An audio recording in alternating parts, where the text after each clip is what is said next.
Okay, so I have 3 more fights to do. These two, and then the final. So whoever wins this battle will take on the winner of Sidious Palpatine, because I drew names out of a hat, and this is what I ended up with for my fights. So, again, this is just how they're portrayed in the movies. Nice thing about this fight is Darth Maul effectively was in one film. Yes, he did a lot when it came to the cartoons, and with the latest series of Rebels. Count Dooku, same way.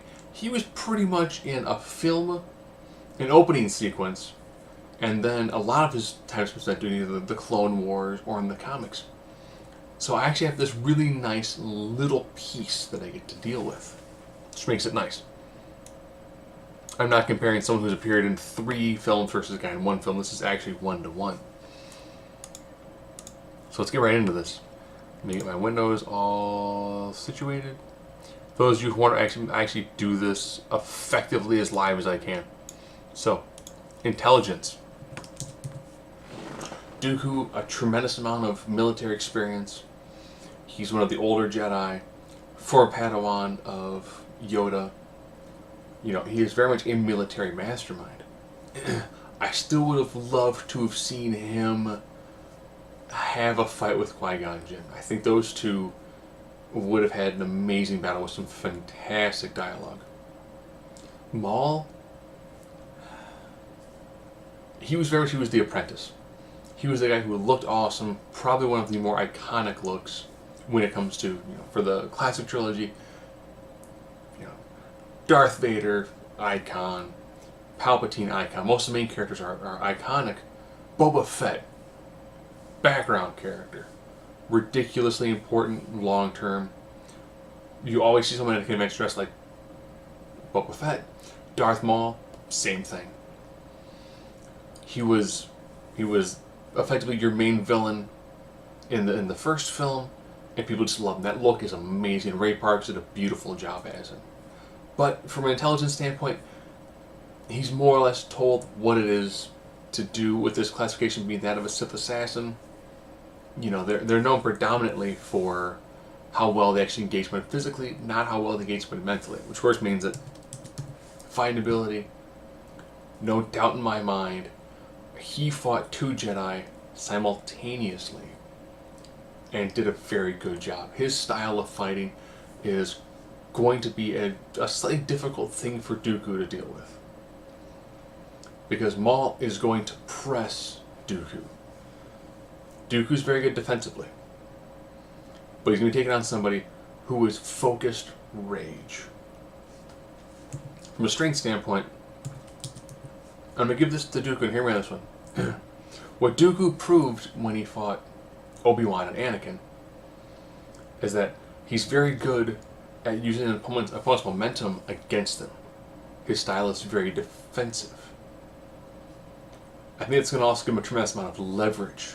Taking on someone like Darth Maul is going to come at him quickly. Well, I might as well go to the next one as well then, so I can combine these two. Darth Maul is going to be a fast, aggressive adversary. He's taking on somebody who is very calculating and knows how to match somebody with speed by using technique and leverage. Probably thinking why they give him fighting ability. It's because his technique is good. He's taking on a person who the only thing he knows is the fight. He is perfectly trained at battling Jedi and Jedi style. Dooku's style, very much defensively, fights fairly similar to a Jedi. Invulnerability. This is a tough one. We've seen guys who actually really wear any sort of semblance of armor. I mean, both these guys quite easily are, one strike away from being defeated.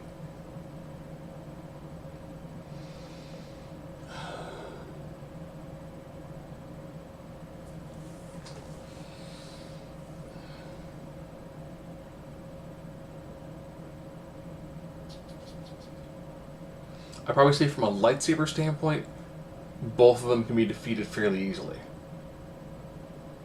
because both of them are one shot before they're defeated.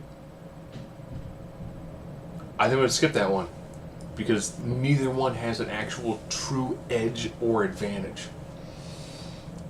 You know, Darth Maul not wearing any sort of noticeable armor, nor is Count Dooku. They both have fully exposed heads. You know, nothing about them is going to restrict their movement. Nothing about them is going to help them when it comes to defense capabilities. Durability. I'll give the durability to Darth Maul. A lot of it's because since he's entirely focused on his rage, he's not going to get tired until the job is done. Where with Dooku, even though he's an amazing Jedi, wasn't an amazing great Jedi, now he's a very powerful Sith, he's still, you can tell his best years are behind him. That is why when he takes on Anakin removes his hands and pretty easily dispatches him. I was really hoping they would have gotten Darth Maul Anakin. I think Darth Maul Anakin would have been an amazing battle. Because you would have had the two characters who are both focused by Palpatine, and they're highly skilled, highly agile fighters. EP, no problem. This is Dooku. I think that Dooku is the ability to force lightning, telekinesis. It's going to give him a much better degree of taking on someone like Maul. I mean, I think we only really see Maul use one little telekinesis move. Beyond that, he is just combat orientated. That having been said, when it comes to versatility, I do think that Dooku just has a higher degree of force knowledge and force usage. Whether it's the mental tricks of knowing, like, I'm going to say the proper words to you to get you to make a mistake. Which is why I think at the end of the day, I do think that I do think Dooku has the ability to take Maul. Part of the reason why I think that Dooku ends up taking Maul is the similar reason that we saw Maul was able to defeat Qui-Gon. Maul got overconfident, and then Maul got cut in half by Obi-Wan. And I think what's going to happen is I think that Maul is going to press Dooku early. And I think that the balloon I have in the room has now made its way over to me, so I'm just going to push that out of frame shot.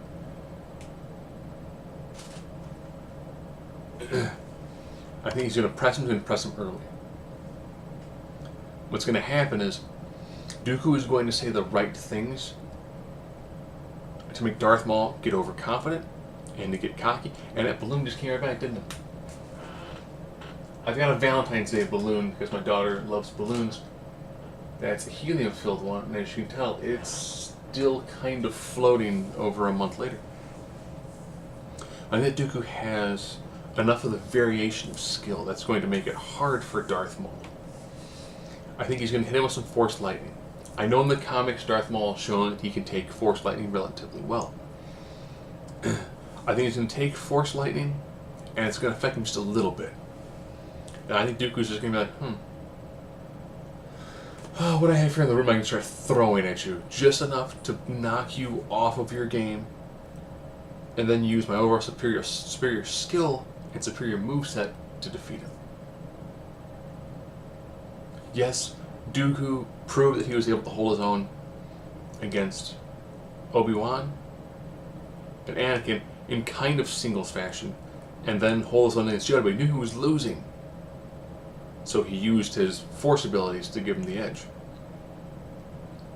He did later lose to a post-Clone Wars superior fighter, Anakin. I think part of that, too, is that Anakin showed up at probably his absolute peak when it came to combat. And it was that combination of the Emperor kind of going, Well, let's see who wins out of 2 apprentices. And at the moment where he's like, took his hands. Kill him. What? Kill him. Oh. Okay. So I do think if these two were to actually lock up, I think that Count Dooku is going to use his tremendous amount of experience, his superior force skills, and the fact that even though Maul is going to attack him fast and frenetically, I do think Dooku probably has enough ways of defending him long enough to make Darth Maul make a mistake, which Dooku does not make. And then he's going to defeat him. So that means that Count Dooku will take on the winner of Darth Sidious and Palpatine.